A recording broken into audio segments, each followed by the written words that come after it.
kita ngelihat ojol ya, Q1 ini dipakai, itu kan banyak orang yang sering bertanya-tanya, katanya sempit gitu ya. Apa sih yang dilakukan oleh VR? Boleh dibilang tanda kutip ya, komplainan konsumen. Tapi belum ada ya untuk model sport ya? Motor listriknya? Ada. Ayo kita tunggu aja. Oh, tunggu aja. Ada sedikit bocoran, ada kayaknya bakal keluar nih.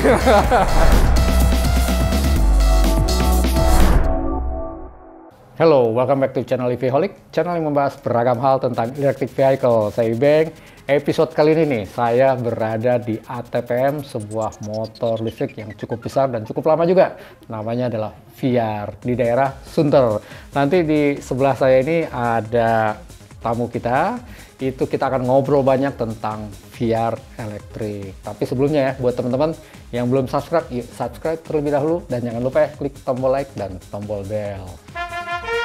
Nah, di sebelah saya nih, ini ada Om Deden. Manggilnya Om nggak apa-apa ya? Jangan Om. Apa tuh? Karena orang Sunda, Kang aja. Oh, Kang Deden, siap. Kang Deden dengan Om Reza. Ini Om, panggil Om bapak? Boleh. Ah, siap. Boleh. Om Reza. Nah, mungkin Kang Deden dengan Om Reza. Familiar gitu. Om Deden, Kang Deden sama Om Reza ini mungkin bisa diperkenalkan diri terlebih dahulu ke teman-teman di EVholic. Oke, saya Deden Gunawan. Saya berkantor di VR Sunter Jakarta. Saya handle marketing VR nasional. Yang berikutnya di samping saya. Oke, salam kenal, saya Reza Pahlevi. Kebetulan saya juga berkantor di Sunter, di head office Sunter ini. Kebetulan saya sebagai area marketing untuk wilayah Jabodetabek. Wah, Jabodetabek. Berarti nanti gini nih, kita akan denger dulu nih tentang VR ini kan. Kalau teman-teman ya biasanya denger nama VR itu paling taunya itu adalah kendaraan niaga roda 3, betul ya? Ya. Nah, jadi kita pengen denger cerita dulu nih, mungkin siapa yang bisa ceritakan, apakah Om Deden? Cerita sejarahnya lah, VR itu sampai dari dulu sampai ke sekarang ada motor elektrik. Jadi ceritanya dahulu kala ya. Dahulu kala. Sejak zaman dahulu lah gitu ya. Jadi VR itu berdiri di tahun 2000, Om. Oh, 2000, berarti udah 23 tahun? 23 tahun, betul sekali. Jadi 23 tahun itu sebenarnya kita main roda 2 tuh, combustion engine, awalnya motor ya? bensin. Cuma VR itu mungkin di Jakarta ini nggak terkenal, karena ibarat kue, VR itu makannya dari pinggirnya dulu, nggak tengahnya dulu. Kita besar di Sulawesi, Kalimantan, Sumatera, yang di pinggir-pinggirnya tuh, bukan di kota-kota, Om. Oke. Di tahun 2010 apa itu udah oke jalan ya. Nah di situ kita kembangin yang namanya roda 3 tuh Om. Justru roda 3 belakangan. Betul. Oh, saya justru taunya roda 3 yang paling gedenya nih. Iya enggak. Ya gedenya iya. Oh gedenya iya. Iya. Nah di situ kan kita berpikir tuh gimana sih kita fokus yang gede-gede nggak mainin lah gitu kan. Oke. Jadi istilahnya jangan yang motornya itu aja. Betul. Yang istilahnya porsinya nggak dimakan yang lain-lain gitu kira-kira ya. kayak gitu. Nah kita jalan di situ di roda 3. Alhamdulillah kita jadi leader Om di situ Om. Ya di roda 3 tuh sehingga orang mengenalnya ya roda 3 itu VR. Padahal kan sebenarnya banyak Om brand merek-merek lain ya di luar VR tuh banyak. Ya terakhir di 2016-2017 gitu kan isu dunia Om semua kan dari sisi otomotif kan mengarahnya kan ke listrik ya Om ya ke listrik situ kita launching tuh Om di 2017 kita launching motor listrik pertama ya kita launching di situ masih kacau tuh Om jadi kalau Om lihat di STNK tuh di STNK kan ada CC-nya tuh Om nah kalau sekarang dulu kan bingung ini CC atau watt nih gitu dulu tuh pakai CC semua tuh ya kan nah kita akhirnya kita dipanggil tuh Om sama secara regulasi ya ke Samsat ke Korlantas kemana ke Kemenhub gitu ya dari sisi regulasi semua akhirnya kita bareng tuh sama teman-teman yang lain akhirnya mendukung juga untuk sama-sama berjuang di penjualan kendaraan listrik ini Om gitu ceritanya. Ke masalah regulasi juga. Betul. Ya? Karena kebetulan nih, saya pakai VR Q1 gue dari tahun 2017. Saya ada tuh, di STNK tulisannya 800 cc. Ya. Saya kalau ke mall, parkirnya dipakai moge. Saya akan bilang, ini cc-nya 800. Karena dulu memang nggak ada tulisan watt ya. Betul. Kemudian juga plat nomornya masih plat nomor hitam, biasa, normal, nggak ada plat biru bawahnya. Karena memang tahun itu belum ada ya. Dan memang waktu pertama kali itu saya pakai motor listrik, saya juga bertanya-tanya, beneran nih VR bikinin STNK. Iya. Karena kan dulu setahu saya dari tahun 2017 itu belum ada lagi motor listrik yang menggunakan STNK. Betul. Nah ini berarti yang pertama ya, Fiar, ya? Bisa dibilang itu yang pertama. Yang Iya. pertama. Nah, ini berarti kenapa nih tiba-tiba ke motor listrik gitu loh dari VR-nya nih? Ya tadi yang tadi saya bilang Om, karena kalau kita juga lihat ya di dunia ya perkembangannya semua kan ke arah motor listrik. Ya. Dengan market yang segitu besar di Indonesia ya Om ya, kita sama-sama tahu Om gitu ya. Nah kiranya mungkin kita akan mengarah ke sana gitu. Ini kan cuma masalah waktu aja Om. Oke, berarti misinya apa nih dari VR ya? Pastinya go green Om, Go green. pastinya go green gitu. Pastinya go green, dan dari sisi pemerintah juga kan mendukung itu Om. Gitu ya. Karena kita lihat dari kita berjuang dari 2017 itu ya, itu bisa dilihat tuh dari bayar pajaknya juga nol, bahkan nanti di Jakarta bayar parkirnya nol. Dari sisi pokoknya semua yang listrik ini disupport lah Om gitu kira-kira ya. Karena memang ya dibuat orang untuk beralih ke betul kendaraan sekali, listrik. betul sekali. Apalagi sekarang ada subsidi Om. Siap. 7 juta Om, orang mau ngambil VR Nyukiwan, diskonnya 7 juta langsung. Nah, gitu ini loh. Kan luar biasa Om. Masalah yang hot nih, Nah. karena begini nih, ini Nah, gimana? dari konsumen udah semangat nih ya, Iya. dapat 7 juta, tapi kok nggak dapat motornya? Gimana deh? Jadi gini, kan sebelumnya memang ini sudah berjalan ya Om Ya, ya, sudah berjalan. mengenai subsidi ini. Ya. Hanya saja program yang sebelumnya itu ada pembatasan Om. Pembatasan Ada di mana- syarat-syarat ya? ada persyaratan. Kalau kita beli barang ada syarat ketentuan berlaku Om, itu ya. kecil biasanya Om. Ya betul, itu ada syarat-syaratnya Iya. dan cukup ketat syaratnya. Gitu, ada 4 itu persyaratan ya, di antaranya itu rumahnya Ya. listrik itu nggak bisa hanya maksimal 900 watt gitu ya, terus pernah dia pinjam kur apa ya, segala betul. gitu ya. Ya. Nah karena dianggap itu seperti menghambat lajunya Ya. penjualan kendaraan listrik ya, akhirnya pemerintah support kita lagi Om, Ya. itu dinolin Om, dihilangkan Oke, Om. jadi siapa aja boleh dapat. Siapa aja boleh, dengan catatan satu NIK satu motor. Oke, jadi satu KTP berarti satu Betul. motor, nggak boleh yang lain gitu. Wah, menarik banget nih. Buat teman-teman tuh, kalau lagi mau cari motor listrik, sekarang saatnya. Karena ada subsidi ya, 7 juta Betul, ya. Termasuk betul. VR dapat Kiwan, dapat subsidi. dapat. Selain Kiwan mungkin ada lagi ya? Ada lagi yang kita lagi sekarang urus TKDN-nya Om. Oh, oke, siap. Nah, ini Dalam menarik waktu dekat, banget. Om. Dalam Ya, waktu dekat. menarik banget nih. Pertanyaan saya nih, kalau misalkan saya sebagai konsumen nih ya, Ya. beli motor listrik, ini kan belum banyak nih tempat service centernya, tempat belinya. Nah, ini kebetulan ada area manager nih, Pak Reza, Om Reza nih ya. Kita akan nanya dulu nih, Om Reza, di Jakarta, Jabodetabek lah ya, kita bicara. Itu udah banyak nggak sih dealer dan service centernya? Ya alhamdulillah sudah tersebar lebih dari 10 dealer dari ya. 10 ya, lebih Bahkan 10 lebih dari 15 titik yang sampai masuk ke pelosok ya untuk outlet VR. Jadi kalau saya sebagai calon konsumen itu nggak perlu khawatir, pasti ada service center ya di Jakarta ini, Jabodetabek lah ya. Iya, betul. Nah kalau Jabodetabek ini kan tadi dibilang ada 15 titik gitu ya, itu paling banyak konsentrasinya di wilayah mana? Kita di 3 kota besar kita seperti Jakarta, Tangerang, dan Bogor pun sama. Sama ya, jadi banyak tersebar merata ya. Iya, betul. Nah ini pertanyaan nih, kalau saya beli motor listrik VR ya, kemudian di dealer A lah begitu ya, kemudian saya ada trouble nih di daerah masih seputaran Jabodetabek begitu ya, saya bisa datang ke service center manapun juga atau harus kembali ke dealer? Boleh. Dia bisa datang ke service center dealer manapun asal resmi. Asal resmi? Yes. Oh, emang ada yang nggak resmi? Ya kita nggak tahu kayak kalau apa ya, kita nggak ini. Yang penting dealer-dealer resminya VR ya. Dealer resmi VR mau belinya di Bogor, dia lagi dia kerja di Jakarta, ngelihat ada dealer resmi kita di Jakarta, dia mau servis dia bisa. Bisa. Nah, kalau seandainya ini motor saya masih bisa jalan, bawa ke dealer, bawa ke service center bisa ya. Tapi kalau seandainya rusaknya di rumah nggak bisa jalan, itu bagaimana? Bisa. Kita dealer ada yang melakukan home service. Oh, ada home service-nya. Ya, Nah, artinya home kita service. bisa jemput ke customer ke rumah. customer. Ketika memang masalah yang dihadapi di kendaraan tersebut tidak sangat krusial, Iya. kita akan benahkan di rumah tersebut mekanik dan teknisinya ya. Oh, langsung. Tapi ketika memang butuh penanganan serius, kita akan bawa ke Oh, jadi kalau dibawa. orang sakit dibawa ke UGD. Iya, dibawa Kalau kita bawa motornya. ke dealernya langsung. Oh, oke. Nah, ini menarik nih. Berarti kan ada home service nih ceritanya nih ya. Pertanyaannya kan, biayanya sama nggak sih Om? Antara datang ke service center dengan home service? Kalau secara penjualan part dan lain sebagainya mungkin sama. Cuman hanya perbedaan dia punya jasa untuk transport ya. Mungkin seperti itu jadi ya. kalau Dealer misalnya biasanya kayak kita membuatkan- manggil, ada biaya panggilannya gitu? Iya, kurang lebih seperti itu ya. Oke, boleh Dan di-spill itu nggak? tidak Kira-kira berapa sih manggil? relatif ya dari setiap dealer.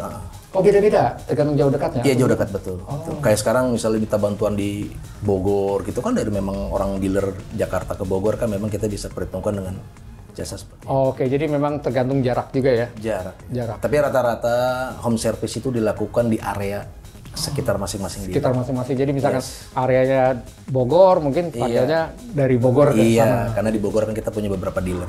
Gitu. Oke, itu menarik banget tuh buat teman-teman. Jadi nggak perlu khawatir nih dengan VR ya. Nggak perlu. Karena gini, di motor listrik ini kan boleh dibilang baru ya untuk beberapa merek yang lain. Dan kekhawatiran konsumen itu rata-rata adalah servisnya. Ya, jadi nah sekarang dari pihak VR ini sendiri sudah berkomitmen ya dengan servis ini ya. Iya. Nah, kalau untuk apa ya boleh dibilang spare part bagaimana? Terjamin atau enggak? Iya, sampai saat ini semua spare part kita available. Available? Iya. Sampai ke yang kecil-kecilnya pun gitu Iya, ya? ada Spion pun begitu barang apa? yang masih ini tapi tidak terlalu lama. Oke, kalau seandainya fast moving mungkin ada ya kayak canvas rem dan lain-lain. Itu ada. Kalau body part begitu? Ada segala macam. Ya ada, tetap. Memang Body kita part ada bagian part yang memang kita akan request. Ada yang juga memang yang barang-barang fast moving yang memang sudah available di setiap dealer. Gitu. Kayak canvas rem, tali. Jadi kalau contoh nih, misalkan saya naik motor jatuh gitu ya, kemudian pecah di bagian bodinya begitu ya, itu ada available juga? Iya, ada beberapa part yang memang kita available. Oh, oke, menarik banget. Nah, selanjutnya ini kan berarti kalau sudah kayak begitu, konsumennya berarti sudah cukup yakin lah ya akan ada service centernya ya. Nah, sekarang sudah banyak nggak sih orang yang menggunakan apa namanya VR di VR elektrik ya di Jabodetabek? Kalau untuk di saya saat ini terlihat pengguna electric vehicle malah memang terlihat berangkat itu lebih ke arah e-bike-nya ya. Oh, e-bike ya, sepeda listrik, listrik. Oke. Karena pengguna mereka ingin memahami secara kapasitas kendaraan yang berbasis baterai atau listrik, itu mereka bisa berangkat belajar dari yang namanya e-bike. E-bike, jadi itu memang tahap awal untuk beralih ke motor listrik. Betul, mereka bisa coba dengan konsep jarak dekatnya. Jadi kalau dari rumah ke minimarket ya, ke tempat ibadah, sekolah, les atau pengajian lain sebagainya, itu kendaraan yang sangat cocok untuk dipakai di masyarakat karena selain ramah lingkungan, cost-nya juga lebih kecil. Kalau Perawatannya dari juga lebih baik. e-bike tadi ya, sepeda listrik ya, sepeda listrik itu ini kan ada isu yang lagi hot juga nih, katanya nggak boleh ke jalan raya. Itu betul nggak sih atau bagaimana sih sebetulnya? Ya saat ini sebenarnya memang terlihat bahwasannya konsep sepeda itu kan memang kita bisa pakai di dalam lingkungan perumahan ya, dengan jarak-jarak dekat. Tapi dia mau pakai ke jalan raya yang keluar ke kantornya dia gitu kan. Disarankan memang untuk memakai ke jalan kita di komplek. Tapi ketika keluar kan kita mesti safety riding. Ada hand glove, kita mesti pakai helm Dan ya kan? seterusnya. Iya. Kemudian di jalur sepeda, bisa kan masuk jalur sepeda? Ya, betul. Karena kan masuk kategorinya sepeda. Oh, oke, menarik. Nah, sekarang kalau dari motor elektriknya nih, penjualan paling banyak tipenya apa sih sebetulnya? Untuk motor? Motor listrik? Motor listrik? Ya, Ya, saat ini memang masih terdominasi dan terlihat segmen itu di Q1L. Karena memang masyarakat melihat pada tahun 2017 kita sudah lebih dulu hadir memperkenalkan produk tersebut. Bahkan tahun 2019 itu sudah dimiliki dan dilihat di pasaran secara universal bahwasannya salah satu ojol juga mempergunakan kendaraan tersebut ya sebagai kendaraan operasional harian. Bayangkan untuk operasional harian sama dengan kendaraan konvensional seperti itu. Jadi sudah cukup terbukti kalau kepanasan, hujan kehujanan seperti kendaraan motor lain. Karena kan orang berpikir gimana kalau hujan? Kita takutnya koslet ya. Tapi terbukti kan di lapangan bahwasanya ojol itu memakai dengan kapasitas yang boleh dibilang ekstrim ya, secara jaraknya bisa lebih dari 200 kilo. Itu menarik banget karena ojol setahu saya mereka per hari itu bisa 100 sampai 200 km gitu ya per hari. Tapi begini nih, ini sekarang pertanyaan untuk Om Kang Deden nih. Kalau kita ngelihat ojol ya, Q1 ini dipakai, itu kan banyak orang yang sering bertanya-tanya, katanya sempit gitu ya. Nah ini apa sih yang dilakukan oleh VR terhadap, boleh dibilang tanda kutip ya, komplainan dari konsumen? Kalau dibilang sempit, dari kita sebenarnya udah ada solusi, makanya kita dipanjangin tuh belakangnya tuh. Dari jok tuh ada panjangnya, makanya kita ada tipe namanya sekarang Q1L. Q1L, Q1 long begitu? Oh, panjang tuh. Ya, karena setahu saya kalau dulu yang dipakai ojol ditambahin busa di belakang itu tuh. Nah sekarang itu berarti sudah ada apa boleh bilang solusinya ya? Solusinya dari kita untuk panjangin joknya itu tadi. Joknya dipanjangin. Kalau yang Om punya kan belum ada tuh. Oh belum ada. Saya punya benar masih sempit tuh. Kalau bonceng kan biasa, waduh sempit. Kalau di Sunda berarti namanya Q1L itu Q1 leuwih. Itu leuwih. Leuwih lebar. Leuwih. Nah, ini berarti menarik banget. Berarti sudah ada solusi gitu ya kalau untuk dari sempitnya tadi. Nah, kalau untuk dari baterai jarak tempuhnya gitu ya, ada komplainan dari abang ojol nggak sih sebetulnya? Kayaknya mereka kan karena udah familiar dengan produk kita ya, mereka udah prepare sih masalah itu udah ada. Udah ada, jadi mereka sudah biasa dengan menggunakan itu. Jadi nggak pernah ada komplain yang terlalu bagaimana gitu ya. Nah ini satu lagi nih, ini ada dulu ramai banget nih viral nih di usahanya dapat gitu ya. VR motornya terbakar. Nah ini bagaimana nih? Abang ojol lagi saya liatin. Jadi gini, semua produk ya, semua produk otomotif kan ada persyaratannya. Artinya yang boleh bongkar itu adalah si pemilik bengkel resminya dia gitu loh. ATPM-nya mungkin? Iya, bengkel ATPM. Oh, bengkel ATPM. Dari ATPM, kan kira-kira gitu ya. Betul. Baik itu di motor listrik maupun di combustion engine kan sama, saya rasa kan gitu. Betul. Nah, cuma kan banyak juga di kita nih masyarakat yang kreatifnya suka berlebihan kadang-kadang gitu. Ngoprek sendiri? Iya, ngoprek sendiri. Nah ini kan sensitif juga Om. Ya, di kita tuh sensitif terhadap itu. Gitu. Sebetulnya berarti kalau untuk perubahan-perubahan itu seharusnya lewat dari bengkel resminya? Betul. Begitu ya? Betul. Oke, nggak boleh bongkar sendiri? Enggak, maksudnya harus dari bengkel kita. Kalau misalkan gini, kan banyak nih, namanya juga orang Indonesia ini paling demen nih ngoprek-ngoprek. Udah nggak lewat garansi ini, udah lewat nih garansi, dioprek-oprek sendiri. Nah itu menjadi tanggung jawab pribadi atau tetap dari VR-nya? Tanggung jawab pribadi kan sudah lewat masa itunya kan. Tapi kalau misalkan contoh nih ya, saya udah oprek-oprek sendiri nih, ada masalah, terus bawa ke bengkel resminya boleh nggak tuh? Nggak bisa. Oh, sama aja pembacanya juga kan begitu kan Om. Pembacanya kan begitu kan, udah dioprek ini kan. Ini tanggung jawab berlaku sendiri. Masih berlaku ya kan, nggak bisa juga. Tanggung jawab sendiri ya. Gitu. Kan kita paling demen nih orang-orang Indonesia dioprek-oprek gitu ya. Kadang-kadang nggak usah di motor listrik, di motor BBM juga begitu. Gue pengen lebih kenceng gitu kan. Dioprek sendiri, dipapas lah segala macam gitu. Berarti kalau sudah terjadi perubahan itu tidak lagi ditanggung oleh pihak VR. Betul. Gitu. Berarti nggak bisa lagi tuh tadi home service tuh. Ditanya dulu nggak sih kalau home service, ini VR-nya masih original nggak? Enggak dong, datang aja. Datang aja. Tapi kita tetap datang kepada customer, keperluan yang dibutuhkan kita tetap datang. Paling nanti terlihat dengan analisa teknisi di lapangan. Kronologisnya kenapa, masalahnya kenapa, nanti akan dianalisa. Ketika memang terjadi kesalahan dari pihak si customer yang sudah tadi berubah sendiri. Iya, Om bilang sudah diocak-acik dengan beberapa tangan. Saya rasa dari milik ATP manapun akan melepas garansi. Oke, jadi istilahnya udah bukan tanggung jawab. Iya, apa yang mau paling kita memberikan saran memberikan saran gitu kan, mungkin di servis atau beli part baru atau segala macam. Wah, menarik. Nah, sekarang kita beralih ke produknya nih. Kita dari tadi ngomongin tentang penjualan, servis dan segala macamnya. Kalau produknya tadi sendiri sebetulnya sekarang di motor listrik ya, itu ada berapa tipe sih sekarang? Kita itu ada 5 ya, ada motor 5. ya, motor listrik. Ya. Itu jadi, apa saja tuh? Ada New Q1. Q1 ya? Oh, jadi yang Q1 lama udah nggak dijual? Udah nggak ada. Kita baru. Wah, saya punya masuk museum nih. Jangan dong, kena-kenangan. Oh, kena-kenangan. Cikal bakal. Ngomong itu sebenarnya keberapa Om dulu ya? Masih yang awal-awal, pertama-tama. Jadi waktu dulu VR itu dia pertama kali launching, kemudian ada juga kalau nggak salah dibagikan ke PLN, kemudian bukan dibagikan, maksudnya ditawarkan ke PLN, ke kepolisian segala macam gitu kan. Nah, saya ngambil unit salah satu yang itu. Berarti itu generasi awal pertama sekali. Itu berjuang bareng-bareng sama PLN tuh Om ya? Nah, itu betul. Iya, kita bikin komunitas juga kalau nggak salah Betul. Jadi kita juga riding juga bareng-bareng. Betul. Dan kebetulan juga, jadi saya punya teman-teman juga di PLN, kita riding bareng, kemudian juga sering ngobrol-ngobrol masalah tentang motor listrik. Itu hubnya saya lihat motornya beda tuh. Hub motornya masih menggunakan merek Bosch. Iya. Kalau sekarang sudah bukan ya? Hub motornya. Iya. Sudah ganti VR ya? Iya. Oke. Saya punya masuk museum betul. Oke, selain Q1L tadi apa lagi Om? Q1 kita ada N1, N2, N2, EV1 sama EV1, NX. NX. Iya. Nah, N1 dengan N2 pernah kita review ya di EVholic. Buat teman-teman kalau mau lihat N1 dan N2, silahkan lihat dulu di video kita sebelumnya. Tapi kita pengen tahu nih sekarang NX dengan EV1. Iya. Nah, ini EV1 nih yang bentuknya seperti apa sih? Kendaraan bermotor yang sedang digandrungin ya secara desain, style gitu kan, kita lebih futuristik dan dinamis. Artinya memang lebih banyak gitu ya diminatin dengan orang-orang remaja saat ini segmennya seperti itu. Bentuknya sangat elegan. Elegan. Kalau yang untuk NX?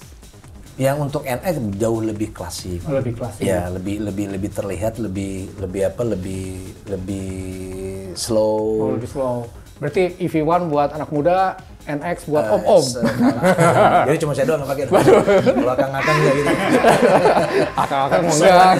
Boleh dipakai dengan siapapun. Hanya modelnya saja. Gitu. Tapi pertanyaan saya adalah, ini menggelitik sih di saya, kenapa sih VR tidak mengeluarkan model yang selain untuk city riding? Karena kan kalau lihat dengar tadi itu rata-rata untuk city ride ya. Ada nggak sih yang untuk model sport begitu? Atau kan untuk sekalian untuk yang niaga begitu? Ada nggak sih rencana ke depan atau bagaimana? Ditunggu tanggal baiknya aja. Tunggu tanggal. Tapi belum ada ya untuk model sport ya? Motor listriknya? Ada.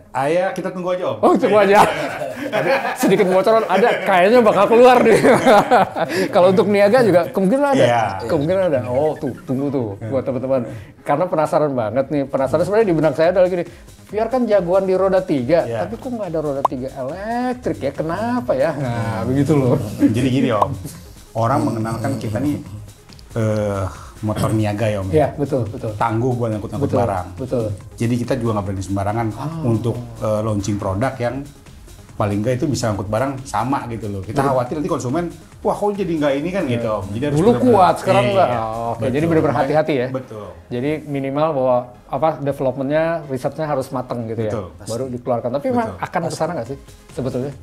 Ya itu tadi balik lagi, Om. Tunggu aja. Masih rahasia, Om.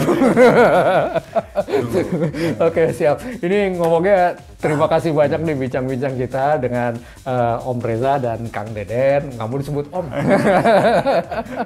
Terima kasih banyak untuk informasi yang diberikan. Buat teman-teman nih yang belum subscribe EVholic, yuk subscribe terlebih dahulu. Jangan lupa ya klik tombol like dan tombol bell. See you next time. Salam EVholic.